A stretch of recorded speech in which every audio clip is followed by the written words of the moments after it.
Hello and welcome to another D&D Stories. I'm your host, TheWriter. This is the show where I sit here and regale you with all the tabletop gaming stories and remember when something cool happens. So we return once more to the continuing adventures of Helga Farfenkugr, cleric of Tristilian, god of agriculture. Now, when we last left off, the Red Mistress got away, and Helga and Orthick were left at the light well with no trail to follow, and Tristilian, the god of agriculture, came to Helga in a vision, telling her that the Tongues of Flame cult is pretty much her problem now. So she has been charged with a quest by God, and it's a good thing she's got a friend. She's got Orthick, the ranger, with her. And despite the fact this woman hopped dimensions, God says that we need to track her and her buddies down. So the trail has gone cold, and Helga did promise Orthick that they would pursue his treasure map that they found while they were in the Golgoth Pass. So they rest for a while to recover their spells. I think they leveled up. So we're level 3 now. Woo! And they check out Orthick's treasure map, and again, it was just going right at the fork instead of going left to reach the life well while they're in Golgoth Pass. So they follow it, and they find themselves in front of a cave. And inside that cave is a middle-aged centaur who has like bone barding, and he's got like this scrappy little hole there. And Orthick kind of looks him over and he's like, who the heck is this? And they step inside, and the guy is frightened of them at first and kind of picks up his spear. Oh, who are you? What are you doing in my home? Are you here to kill me at last? And Helga's like, at last? What are you talking about? She kind of like puts her hand over Orthick's crossbow so they don't just start shooting at each other without talking first. And the centaur goes, yes, a long time ago I was responsible for the death of a child. And she goes, really? What happened?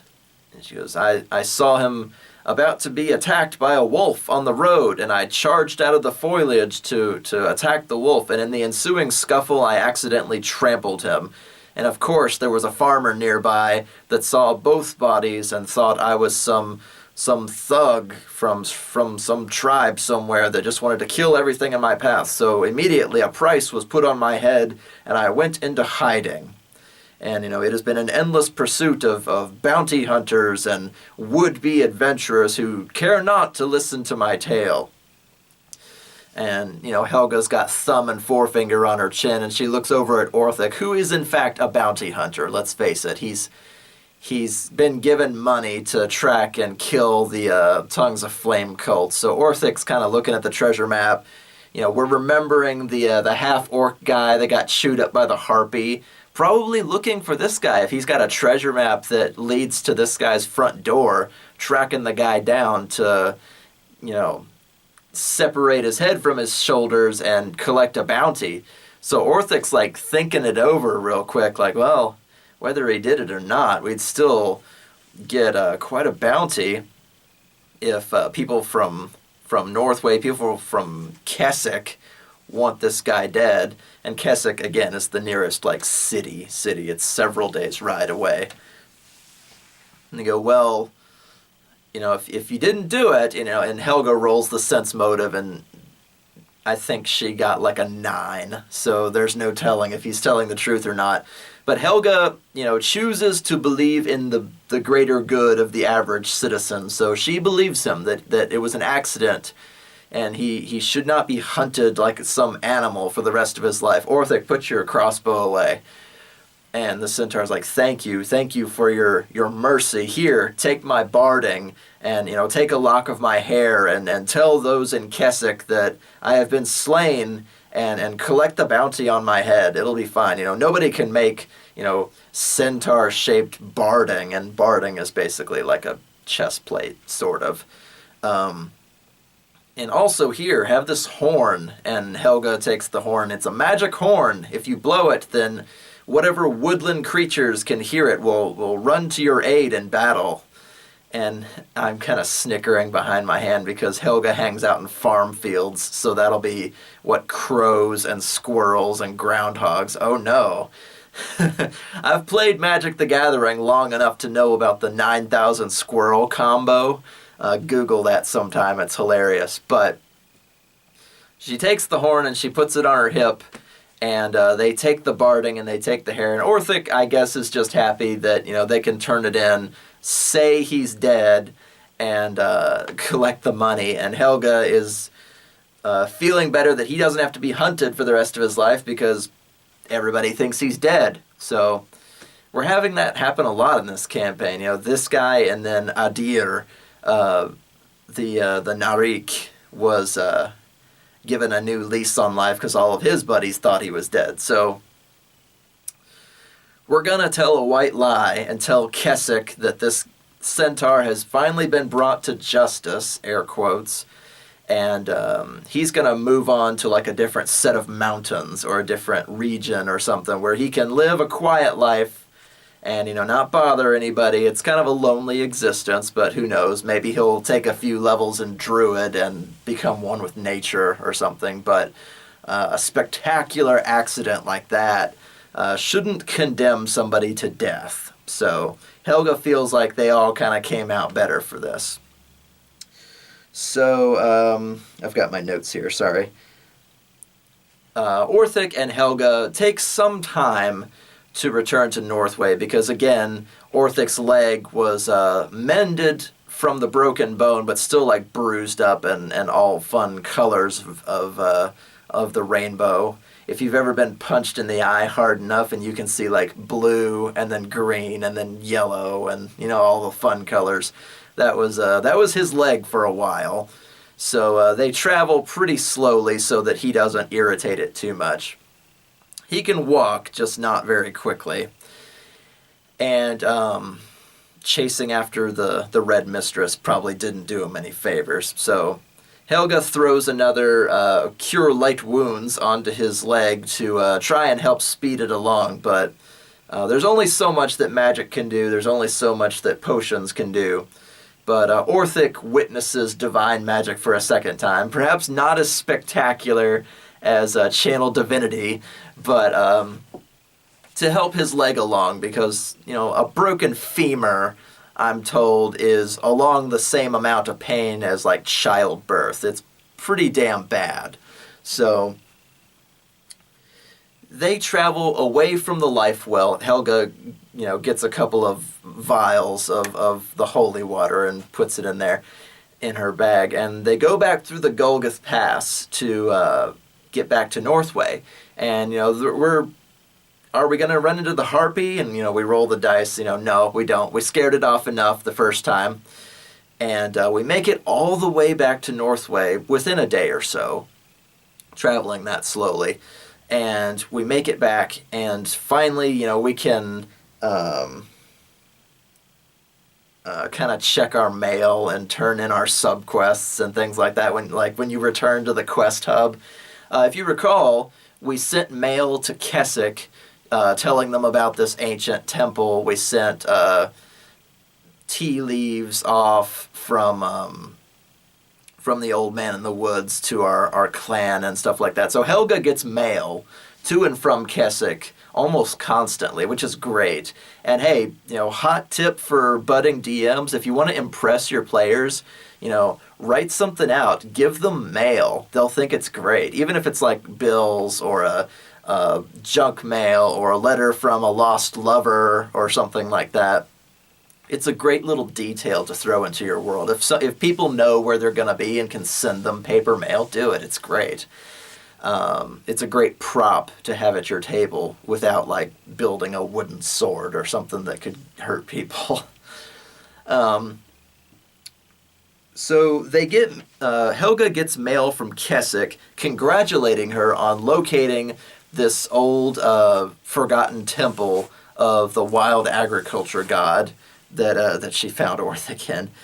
And she receives 800 gold and some deacon's robes. And the deacon's robes are like a rank up from like regular cleric. She gets to wear like this nice white tabard with the symbol of Tristilian on it, which is like a rose and two crossed wheat stalks or something like that.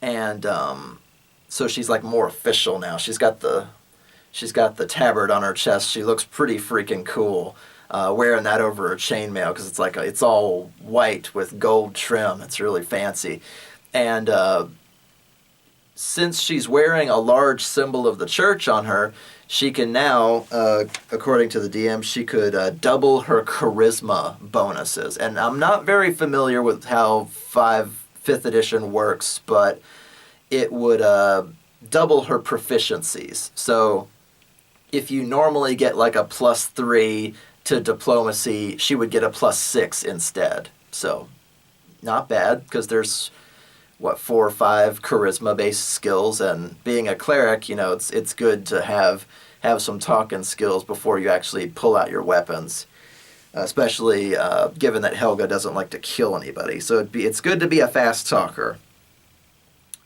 And they do their shopping. Helga invests in a ring of fire resistance because the Tongues of Flame cult is stepping in and out of the elemental plane of fire. We've already fought a fire elemental, and God knows what else they're going to do if we fight the Red Mistress. Lord knows she's going to sling a fireball. So Helga thinks twice and sends money and packaging to Keswick and gets a ring of fire resistance in return. So like a week goes by of like downtime while Helga is ordering magic items, because you're not going to find like a magic item store in Northway. It's a tiny little farming and logging town. There's no magic wizard that lives there that can make any magic item you want. So she has to send away to Keswick, guaranteed in 7 days or your money back.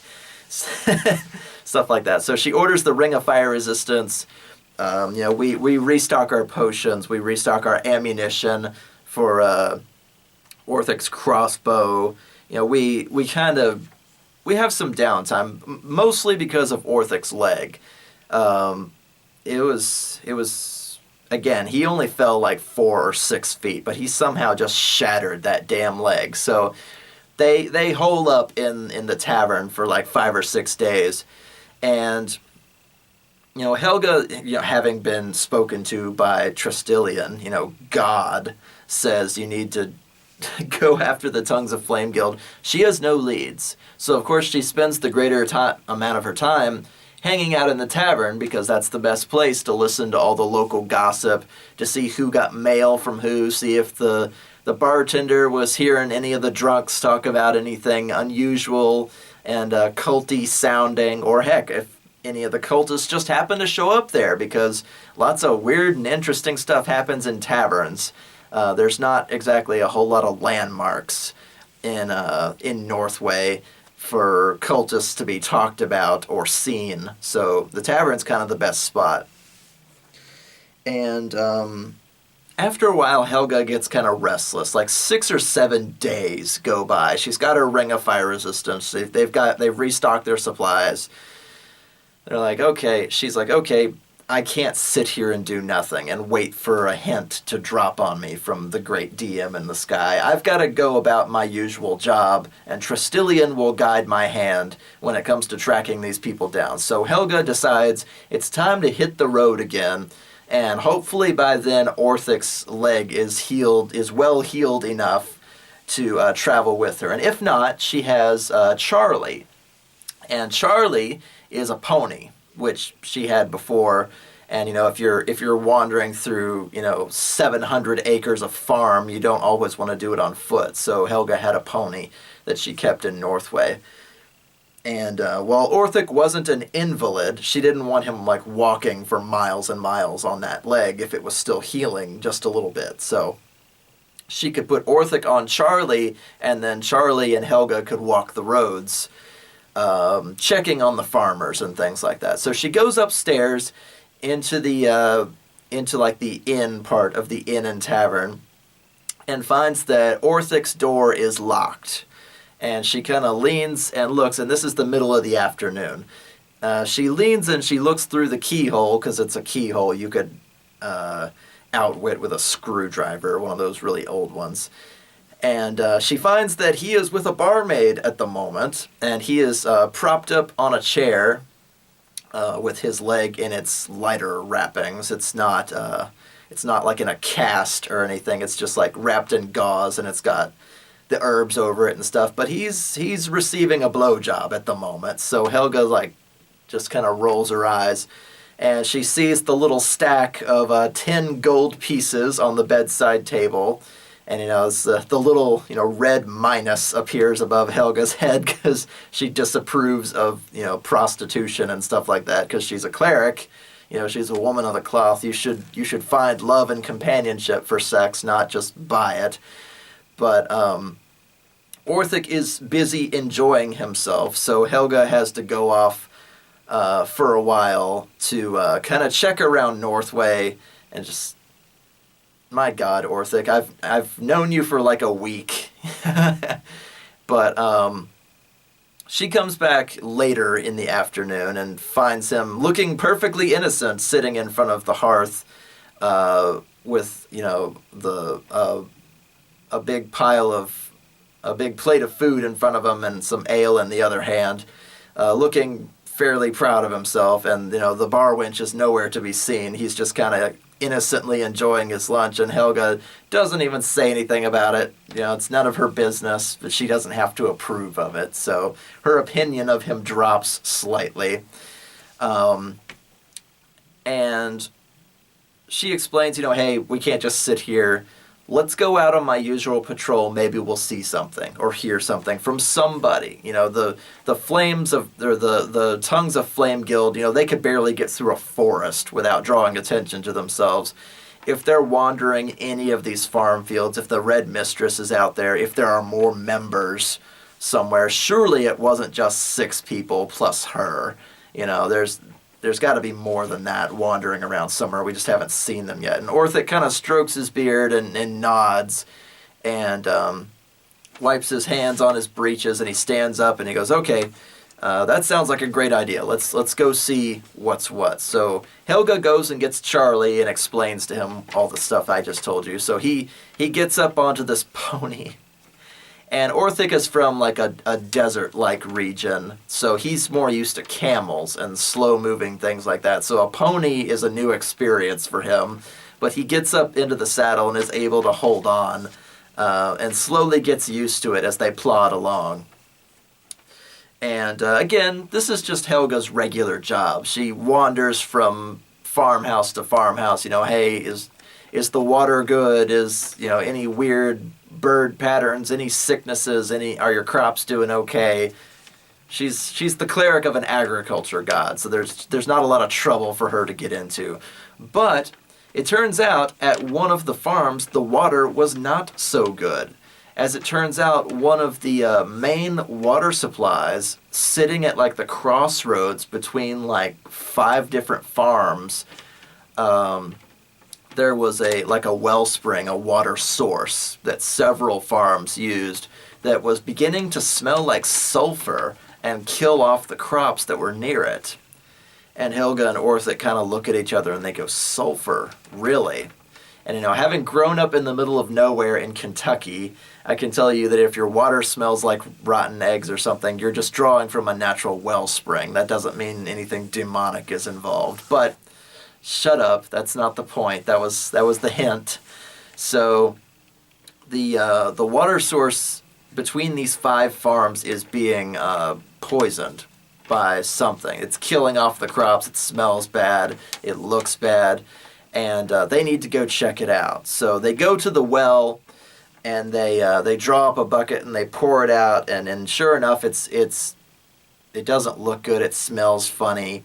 There's just impurities in it that not ought to be, because this well has been here for, 20, 25 years since they started building up Northway and deciding which farms went where. This well is deep and reliable, and there's surely like an underground lake or something down there that never runs dry no matter the season.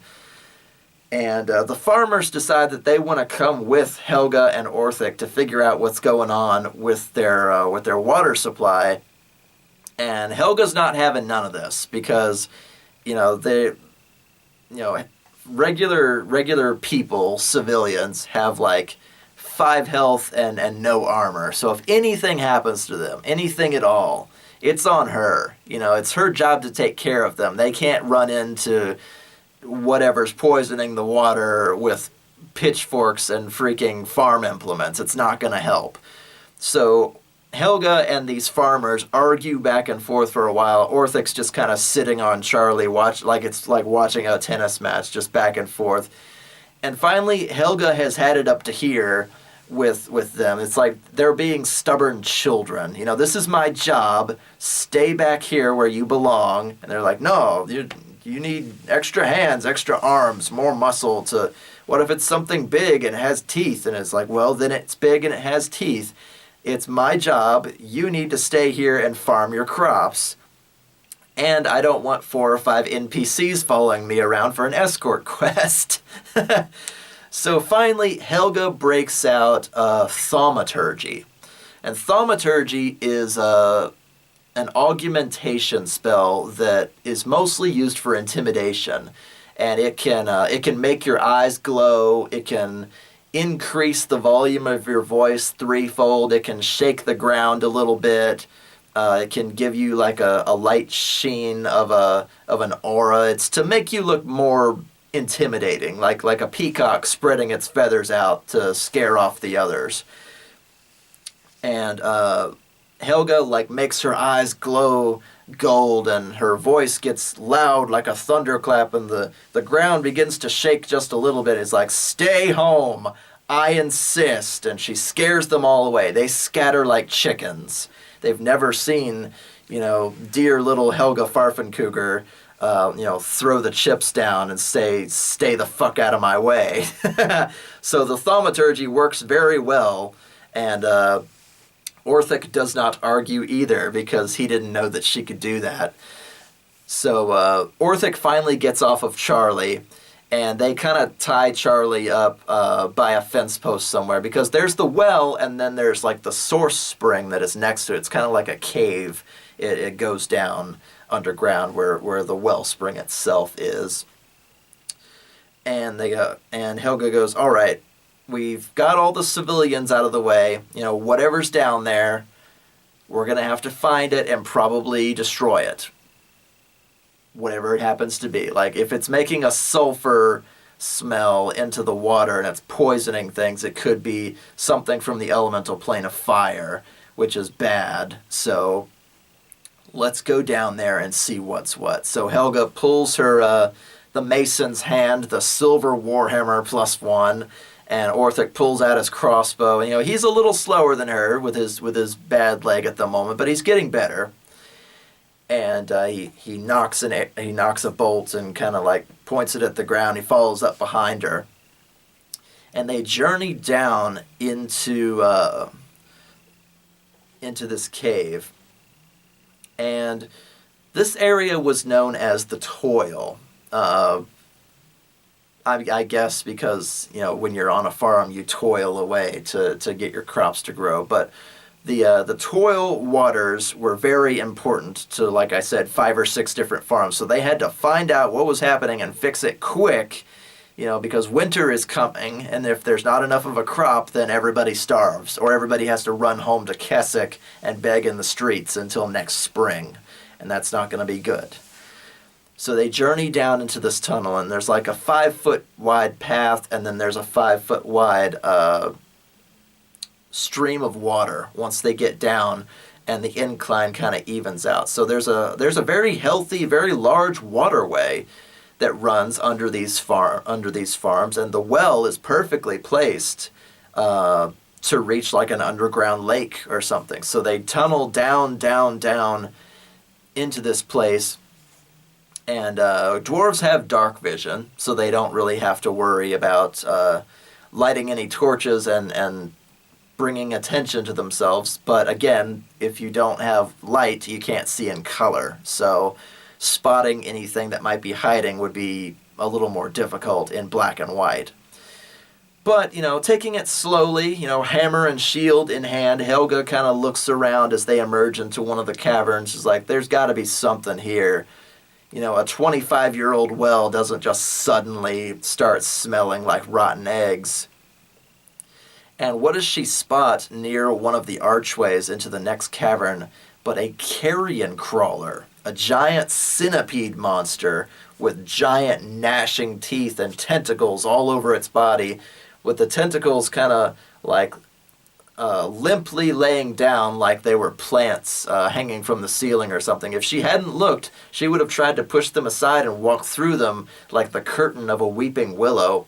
But no, she spotted it straight away, and it was basically laying in wait for anybody who might try to go through the cave so it could snatch them up in its tentacles and rip their heads off with its giant gaping mouth. And, Helga takes one look at all these tentacles and makes double sure that her pants are nicely fastened, because we've seen enough hentai to know where this is going, and a carrion crawler would not be a pleasant experience. So,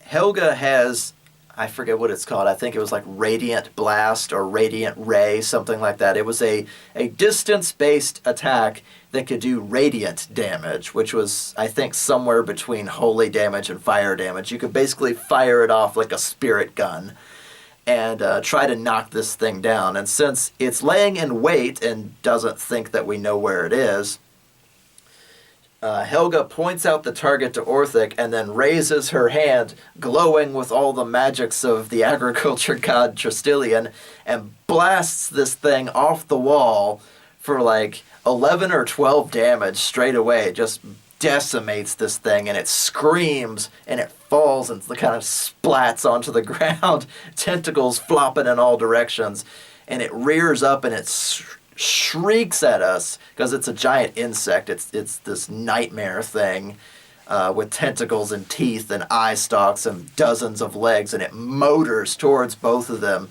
to do battle. And Orthick has just enough time to squeeze off a shot before it gets close enough to both of them, and it buries itself in the side of this monster's greasy insect hide. And Helga raises her shield just in time to not get her face chewed off, and they swing back and forth at each other. Helga's doing the tank thing, but Orthick kind of goes around like semicircle around it to try and get a good shot in and take it out before it freaking kills them both. And finally, Orthick studies his target long enough, almost like an assassin. That was a little spooky, because if assassins can study a target long enough, they can just kill them with no dice roll. Orthick waited for some time to get his opening while Helga was meleeing with this thing, and he finally squeezes off the shot from his crossbow, and it goes into the creature's mouth, up through the root of its mouth and out the back of its head, and it falls over dead, spraying bug goo in all directions, just all over Helga, green, nasty bug gore. Ah! And she drops her hammer and her shield. Ah! Orthick's kind of standing there with the empty crossbow, looking kind of sheepish, as she runs over to the streaming, moving water to like get all the bug gore off of herself. One of her like flaws as a character was that she had to be clean most of the time, which is weird because she follows an agriculture god. You'd think she wouldn't mind some dirt or a couple of bad hair days, but one of her deep character flaws was that she was obsessed with her hair, with her braid, because it was this scarlet hair that reached down to like the top of her butt in one long braid.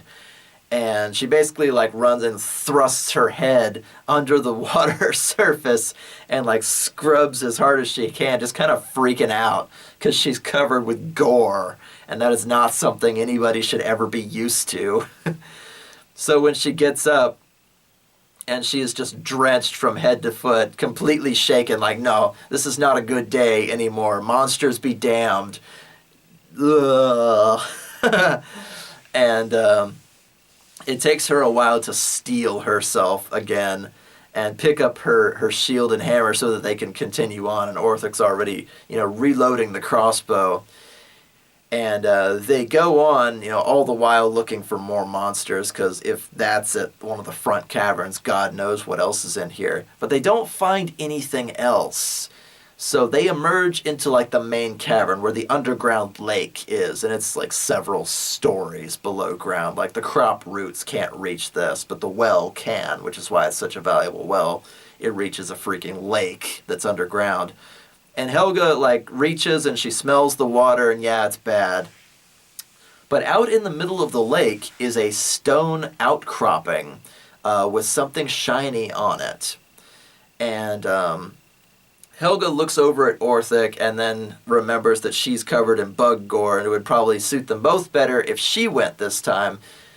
She sent him climbing up the harpy's nest, and, she is in chainmail, but 5th edition doesn't have any negatives for if you go swimming in armor, because 5th edition is stupid like that.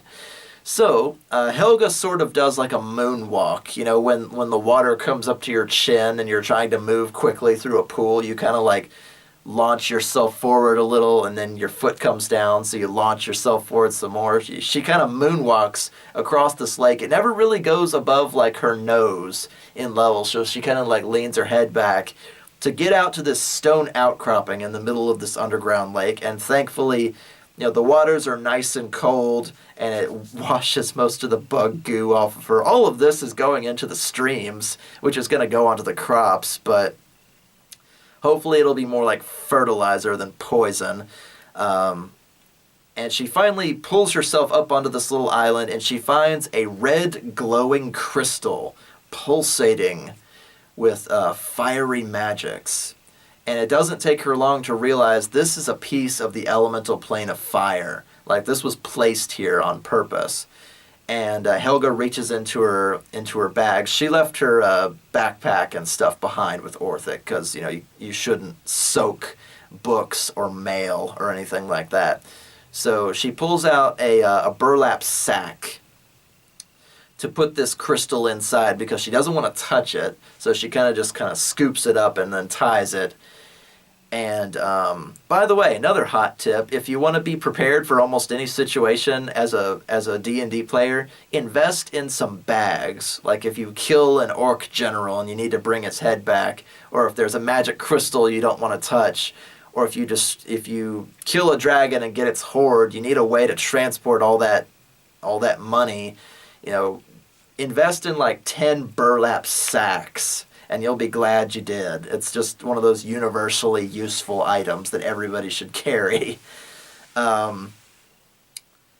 She puts the crystal in the bag and ties it, and kind of does the moon bounce back across the lake, and emerges dripping back where Orthick was. Meanwhile, while she was doing that, Orthick had discovered some belongings that had been left behind by somebody else. There was a backpack along with a couple of rations and some papers. And he's pulling through the papers, and it turns out that the Red Mistress had been here and had left her backpack behind. Now, why that was, I'm not sure, but I guess if I was planting a water source poisoning crystal, I would probably forget anything else anyway if that was my mission. But she apparently had taken her backpack off and just taken the crystal out there and then left without taking her backpack with her. So we found a piece of mail from somebody else saying that he was looking forward to meeting her at some inn in Keswick. And we go, the Red Mistress is going to Keswick? How many inns are there? Well, there's, the inn by this name, and we'll just call it the Black Canary Inn. The Red Mistress is going to meet, some lover, by the sexual tones of the rest of the letter, is going to meet some lover of hers at the Black Canary in Keswick. We can go meet her there and stop them. And if things get out of control, we'll have the city guard on our side. This is perfect. We know where she's going to be. So, having found, the next breadcrumb of where this woman's going to be after hopping into the elemental plane of fire, we emerge from the wellspring cave, and of course the farmers have regathered out there despite being scattered by thaumaturgy. Did you find it, Helga? Did you find out what was poisoning all the water supply and stuff? And Helga's like, well, whatever was poisoning your water is gone now, I assure you. And she kind of tells a half lie. She's not going to show them this magic pulsing death crystal and have them worry about what's going on in the region. So she keeps the civilians safe with ignorance, I guess is the word. She keeps them safe in their ignorance by not telling them about the culty activity that's going on. Your crops will be safe now. Your water has been purified, or has the source of the taint has been purified. So you'll be fine now. Don't worry. And she gives them the thumbs up, and Orthick quickly gets onto Charlie, and they beat feet so they can make it back to Northway and make plans. So obviously Helga's first instinct was to try and destroy this crystal. So she's got the bag. They go over to the local blacksmith. Hey, can we borrow your anvil? She puts the bag with the crystal in it on a hammer. I've got like the silver +1 mace of, awesome, the mason's hand that I got from that ancient temple. I was right. I'm going to take 20 and just like hammer to the anvil and destroy this thing. Boom! And the recoil sends Helga flying. It's like when Gimli tried to destroy the One Ring with an axe and he just gets blown up. It was like that. So it's not destructible by a silver weapon, at least, not by a hammer and not by dwarven strength.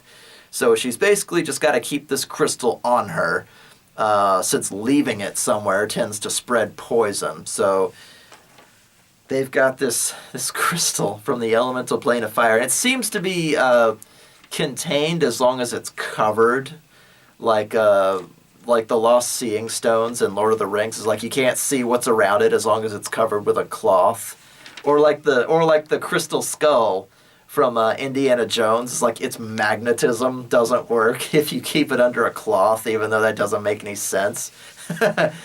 But she decides to keep this crystal in the bag and not take it out ever, because as long as they don't like leave it on a table somewhere uncovered, it won't start poisoning everything around it with sulfur. So she's got this horrible thing in her bag that she has to keep track of pretty much from now on.